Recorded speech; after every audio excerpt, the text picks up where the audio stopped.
New York, big city of dreams.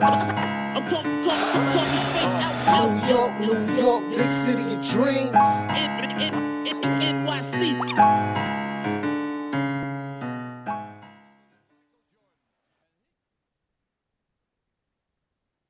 What's going on, Knicks Nation? It's your boy Lee Escobedo.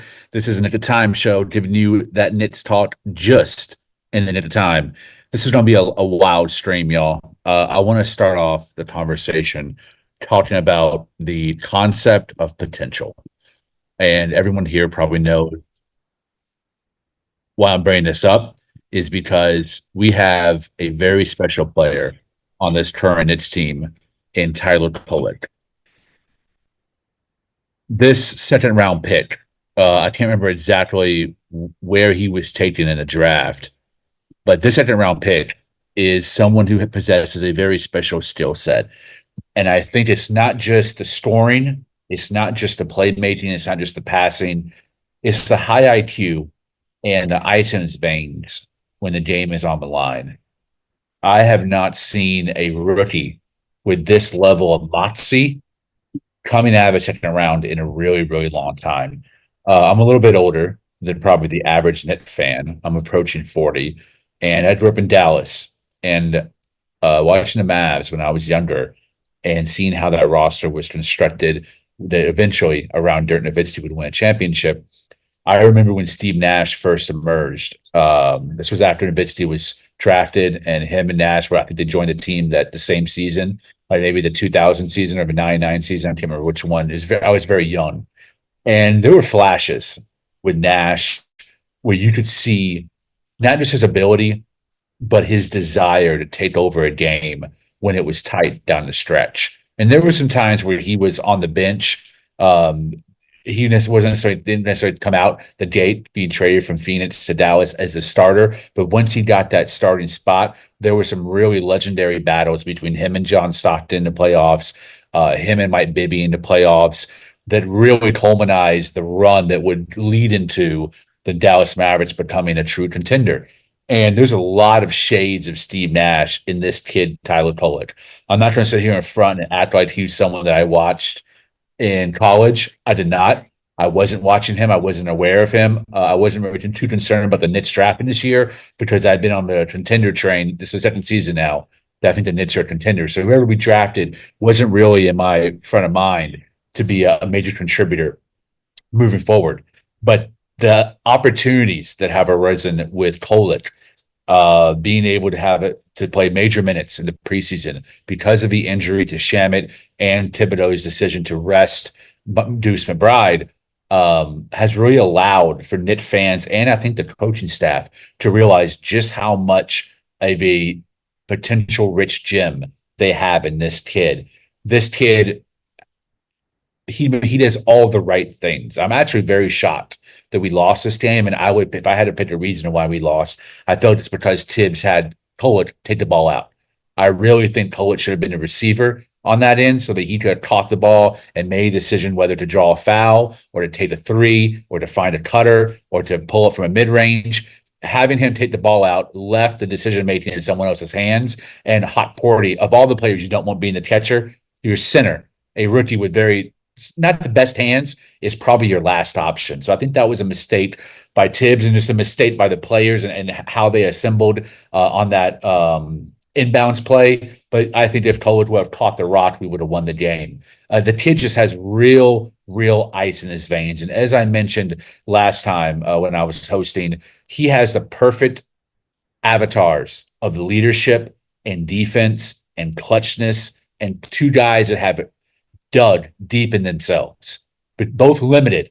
McBride, Brunson, both limited athletically, both limited height-wise and wingspan and verticality. They're guys that play close to the ground, but they're guys that have a ton of heart, and every summer they add a new trick to their bag.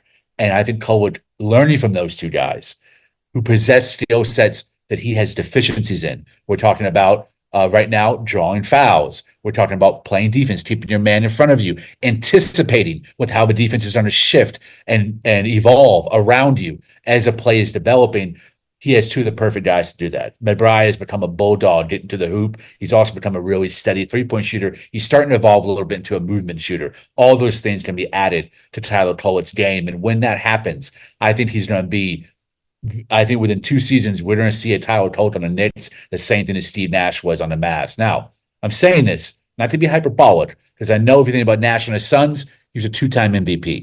I'm not comparing him to that Nash, but the Nash that we saw in Dallas, where he was running a two-man game, not just with Dirk Nowitzki, but also the shooters, the guys like Juwan Howard or Nick Van Exel or Walt Williams or Josh Howard, those guys too. Finding those guys in corners was something Nash was really adept at after he'd cut into the middle of the lane, will revolve under the basket, kind of tire his defender out or catch his defender in a double drag screen. He would then pop out and find a shooter in the corner. Now, we have two of the best corner shooters in the NBA. We haven't seen it yet, but apparently I've been told that Mikal Bridges is a really good corner shooter. So far, I think he's been like 2 of 10 from the preseason. He's been absolute ass. We'll get to him later. Don't worry. No one's jumping out the window at Mikal Bridges. We still won the trade. I'm just speaking truth right now. He's been really bad as a shooter and really bad, I think, as a decision maker on offense. But Tyler Kolek's ability to raise the floor of everyone around him, and the guys that he's raising the floor of are dudes who are fighting to keep their NBA dreams alive. They're brand new rookies. They're second-round picks, and he's making Hot Porty, Patom Dadiat, Otiti, TJ Warren, Cameron Payne play at maximum ability and within themselves right now. No one's hitting bad shots when he's out on the court. He's finding guys in their spots, and he's already developing, like Patom is, a really tight shot diet of certain areas that he knows, hey, this is where I'm the most high percentage. Because, hey, all these guys are fighting for rotation minutes, not necessarily to be in the rotation, but to be replacement or spot minutes during the regular season. Everyone, I think, has an understanding under a Tom Thibodeau regime that what you're playing right now in terms of minutes, opportunity, usage, shot attempts is not going to be the same during the regular season. I debated with Jay Ellis. Even with the injuries, I don't think Patom or Tyler Kolek will be in the 9-man rotation. That doesn't mean I don't think they should, or that the rotation should be expended at 10 and maybe allow Tyler Kolek to get some minutes until we figure out the Landry Shamet replacement or Shamet comes back himself. But let me tell you, there's shades in Patom that he could be a really, really good 3-and-D player. And I also want to touch on him individually. But Tyler Kolek, within the concept of potential, this kid has a very, very high ceiling, because even though the level of skill and the level of athleticism has never been higher, a lot of these young kids don't necessarily have the fundamentals. They don't necessarily catch on to the pace and the physicality of the league when they first come in. And we're seeing a kid in Tyler Kolek that is completely at ease at NBA level pace, NBA level physicality, and NBA level nerves. He's got the dog in him. And I think with more time, more reps and development in the G League, playing against Jalen Brunson, being locked up by Deuce McBride, being taunted by Cameron Payne in practice, this is the perfect culmination for alchemy in this New York Knicks locker room. I think Tyler Kolek in year 2 is not only going to be a part of a Knicks rotation, but will already be hitting shots that live in the minds and hearts of Knicks fans for a very, very, very long time. We're very lucky to have Walt Perrin in the front office, because we have to give credit what credit is due. This dude is building this team from a small market mentality. Perrin came from Utah. There's no free agents coming to save them. There's no big trades coming to save them. They have had to build their level of contention under Donovan Mitchell and Gobert through the draft.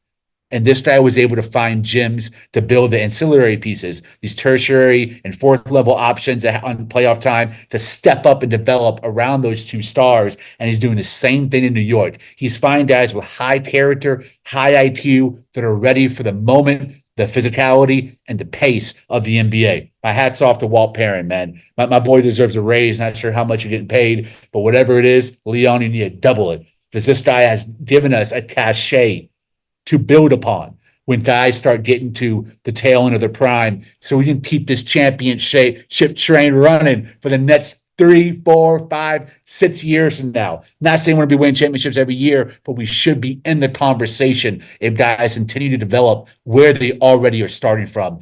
It's a point of unbelievable luck that we have right now that we should be enjoying within a moment.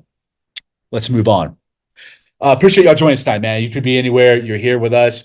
You're here with me, solo dolo. Yeah, I'm already jumping off the window, calling Tyler Kolek, Steve Nash. I know, man. I'm sure Pitch for Timmy is somewhere in the chat, jawing me out and roasting me. But I really, really, really believe that Tyler Kolek has the ice in his veins to be a long-term sustainable pro that can impact winning at a high level. He is not an empty bucket like Alondro Trier. No offense to Ari from Manhattan. He's a guy who's a baller. He's not a Dennis Smith Jr. or a Frank Ntilikina who's too shy for the moment. This kid lives for the dagger, and he has delivered already as a rookie in both summer league and preseason. So I'll get off my soapbox, man. So listen, y'all know how I feel. I go back and forth on Twitter every day. I want this kid in the rotation. I just don't think Tom Thibodeau, based on his resume as a head coach in Chicago and Minnesota, when that team became a playoff team, I don't think he's going to have a rookie in the rotation. But it would be one of the best gifts that I could get early Christmas present if I am proven wrong and we see Kolek in the regular season. All right, how'd things look? There was a lot of good. There was a lot of bad.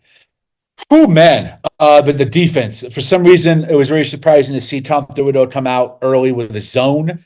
I guess he was banking on the Washington Wizards being one of the worst three-point shooting teams. I think for the preseason so far, they're shooting just about 30%, and they ended the first quarter 6 of 10. So the zone got busted pretty quick, and it ended up killing us because a lot of guys who weren't used to rhythm were allowing it rhythm and allowing it to take open shots, and it really hurt us trying to defend the line. We were constantly trying to crash out and recover back to the three-point line, and it bit us in the ass. We really didn't smote from three, and I think that was a mistake, allowing guys who typically live in either isolation, Jordan Poole, Kyle Kuzma. We were allowing the role players, guys who don't get a whole lot of touches, to get wide open threes, and that opened up everything else for them henceforth. But Jalen Brunson, man, he was the biggest bright spot. You know, the way that he looks and his physicality, his physical build and makeup, that DNA, you kind of are always on the precipice of worrying about when are we going to see like a step back or, a jerk back to reality? It's not there. It's not happening. He's a superstar, and he's going to be a superstar for the continuation of his prime. He is a surgeon in the mid-range. He's really developed a knack for drawing his defender to his hip and dragging him along the way to the basket while he maintains frontage toward the rim. That's a skill that you see from really high-level basketball players. I'm thinking Luka Doncic is one of the best. Kyrie Irving is another one who's really good at that. Devin Booker is really good at that. John Morant is really good at that. Banchero in Orlando has gotten really good at that. Guys that use their wide build and their broadness to attach the defender at the hip, using a combination of footwork and strong hand dribbling to drag that defender to the basket while you maintain a clear path toward the rim. He has done that, and because he's so deadly in the mid-range, you cannot overplay his hand. It makes him a really, really difficult guard, because if you start doubling up or you start blitzing him off the pick and roll, now he's finding OG Anunoby in the right corner, which he did one or two times, and OG was besides Brunson, one of the few guys that was actually hitting a shot. Speaking of Brunson, the pick and roll. This pick and roll between Brunson and Cat right now, I think it's important to think about it as like a living organism. It's going to continue to evolve. It's going to move forward. It might move back a little bit, but right now we're seeing shades already of what it can be in the regular season. And we're already seeing how difficult the decision-making becomes with the bigs trying to decide, do I follow Brunson? Do I get into a drop and try to cut him off from getting to the rim? Or do I hedge and not allow Cat to pop out for three? And even though Cat's three-point shot wasn't on, he is such a fluid and dangerous option on the perimeter. You cannot leave him open. And he worked and served as a decoy, because there was multiple times in pick and roll sets that Jonas Valanciunas made the wrong decision or couldn't fully commit to guarding Brunson on the double off of the roll, and it allowed Brunson to get to the basket, draw fouls, get in the rim, and then open things up for everybody else. And if that didn't happen, mid-range, where he just cuts and slices and dices with a combination of pivots, jabs, floaters, shots, or getting all the way to the rim. He's been really adept at drawing fouls without relying solely on the whistle to bail him out in isolation plays. He's a fully formed offensive juggernaut, and I think this year he's going to take a jump in points per game, but more importantly in efficiency playing next to one of the best shooters in the NBA, and Karl-Anthony Towns at 7 foot is only going to get him to a 50, 40, 90 season in terms of shooting splits. I remember a point in the first quarter, it was at the 10-minute mark. Brunson came off a curl. Jonas doubled off the roll, but it was him and Bub Carrington were both guarded Brunson. Carrington, he tries best. I can tell he has some of the tools to stay in front, some of the lateral movement to be a good defender, even a good defender in pick and roll, but he's so young, he's so inexperienced. And when you're guarding someone like Jaren Brunson, you're going to get cooked. And the moment that Brunson noticed that Jonas wasn't fully committing to doubling him off the pick and roll, he took full advantage of that. He just took Carrington off the dribble and drove in for two. Like, that's just one of many examples that we've seen in the preseason and that we're going to continue to see once the regular season starts, that I think is going to propel Jalen Brunson to a top 3 candidate this year as MVP. And I'm going to place a bet that he's going to get MVP this season as a leader of this Knicks team. Man, what else? Who else played it? Patome, Dadiat. Look, this kid, again, as I mentioned, not afraid of the moment, not afraid of NBA level pace, NBA level physicality. His defensive acumen is there. I think Tibbs will drill in certain fundamentals on where to be when there's rotations or switches on drives. He gets a little lost there, but you look at his offensive awareness when he hit that cut and Brunson fed that bounce pass to him, getting to the lane. I was like, this man has a natural, intuitive feel for the game that I think will also translate eventually on the defensive end. It's shocking that we have 2 second-round pick guys and Patome is a late first rounder, and Patome, I mean, hell, you can even throw a Hot Porty in this conversation, that are so cool and calm in big moments. I know it's a preseason, but these guys just put on an NBA uniform. They just left an inferior league, whether it's NCAA or playing in France or playing in Germany, to get to the best league on earth with the best 200 and something players in the world. And they're already well adjusted to the pace, the physicality, the momentum, the endurance of an NBA game. It's impressive. My favorite lineup I saw tonight was that one that was like Payne, Dadiat, Mikal, Precious, and Jericho. There was a couple of instances where Jericho was packed in the paint, and he made some really, really smart decision-making on as the ball was moving, making sure his body was fronting, his arms were up, he was in a vertical position and not fouling to contain the the interior, and he stopped 2 possessions like that where they grabbed an offensive rebound and had a second chance attempt to make something happen on their hoop, and both times he stopped it. I've been very hard on Precious, on Jericho. I'm not going to be hard tonight because I thought his defense in limited minutes was actually pretty good. And I like the way that he played off of Payne and Bridges as well. Speaking of Bridges, man, absolutely worth a trade.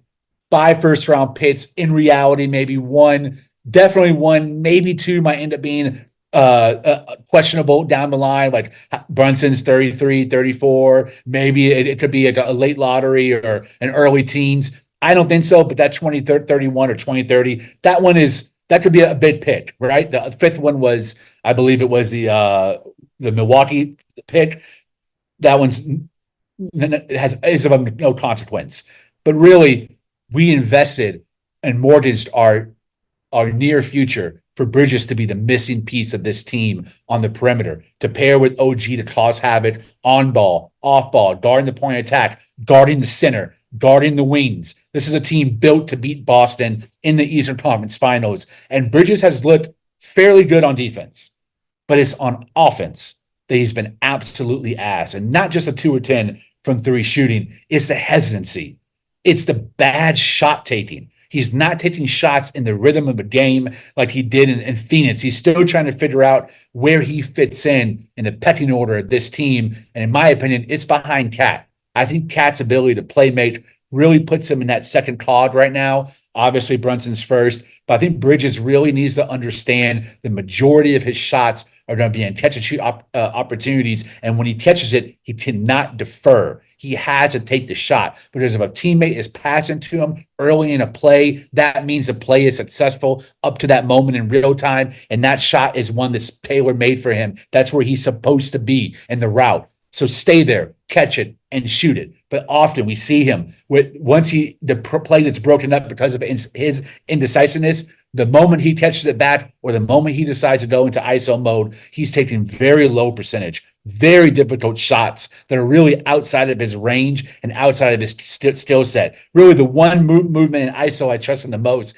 is when he catches a three-point line, drives to the mid-range, and then pulls up. He's money from there. He kind of has a very low arcing, like very strange hitch in his shot. But from that mid-range area, that's where I feel like he's been the most successful. And I think he'll also be successful drawing fouls from that area as well. Karl-Anthony Towns is the second option.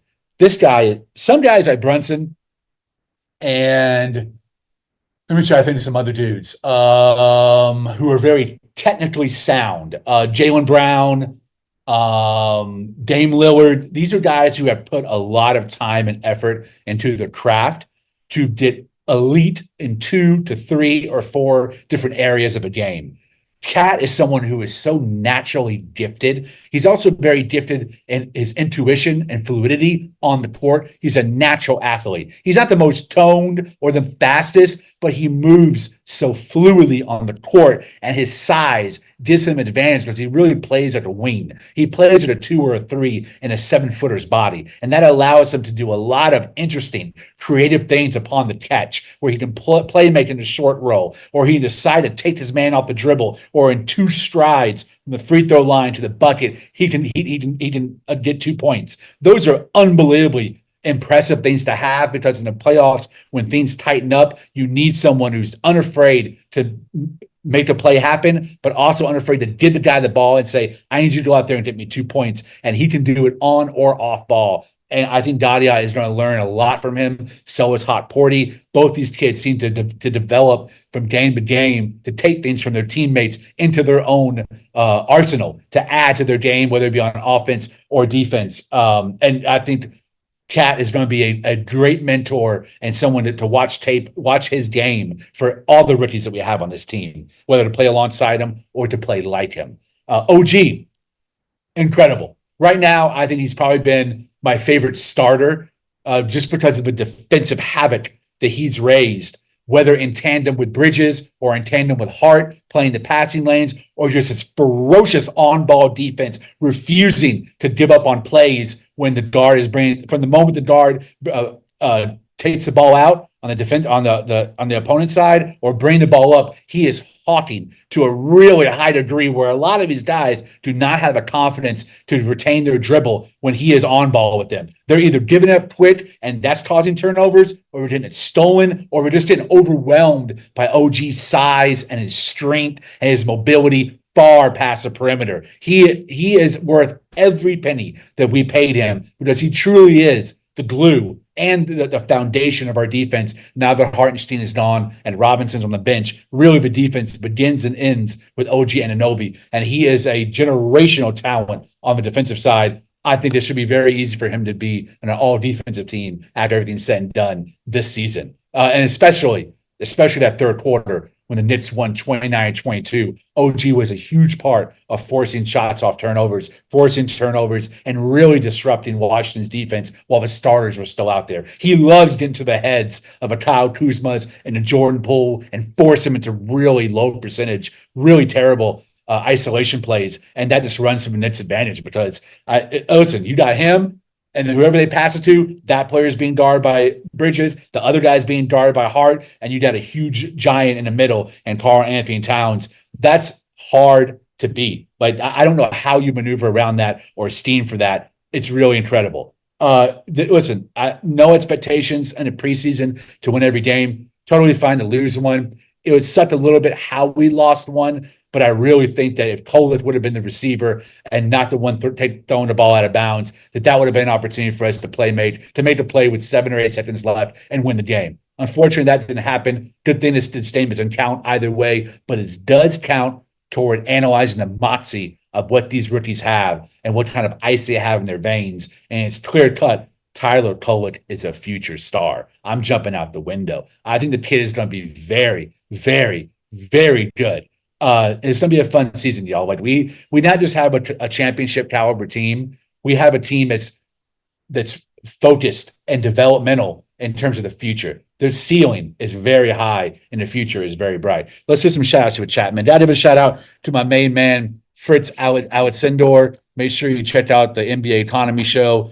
He's airing there on their channel as part of the KOT umbrella. We got some good news coming out, man. I'm gonna leave it to Jay Ellis to deliver the news, but we got some good things happening to the KOT show starting this season. And one of those good things is having me as a solo host from time to time, so I can talk my ish. Hopefully, get into a little bit here with Pitch for Timmy if he shows up in the chat. But for now, man, salute, JT Reddick. I see you, homie. NBA Economy Show, Fritz Outsender in the chat. We appreciate you. Knicks Nation TV. What is going on, my guy? I always love your fire takes on Twitter.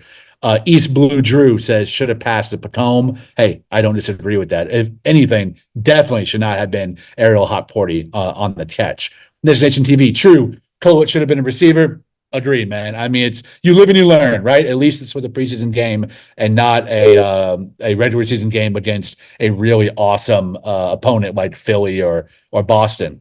Yeah, man. Don't keep it short. It's preseason. Again, don't take these things too seriously. A loss is not really a loss because none of this goes against our record for the season, but it is a great opportunity to see the potential and what lies ahead. And Tyler Kolek, listen, he's not going to be a star this season. He's not going to be a star next season. But the more minutes this kid gets, the greater he can turn into one of the best playmakers in the NBA at point guard. And we're going to have the type of team where Brunson can actually get a rest. And you have three different options to put on the court. You either have the unbelievable on-ball dog defense with a three-point shot and deuce, or the same thing with Payne, more with a veteran motor, or you have somebody like Tyler Kolek who can get everybody involved and raising the ceiling for the rest of his teammates. I mean, it's agreed with Gregory Lee. It's a perfect time for experimentation, and I really like that Tibbs understood the assignment. There might have been a stretch there where Bridges played 10 minutes straight.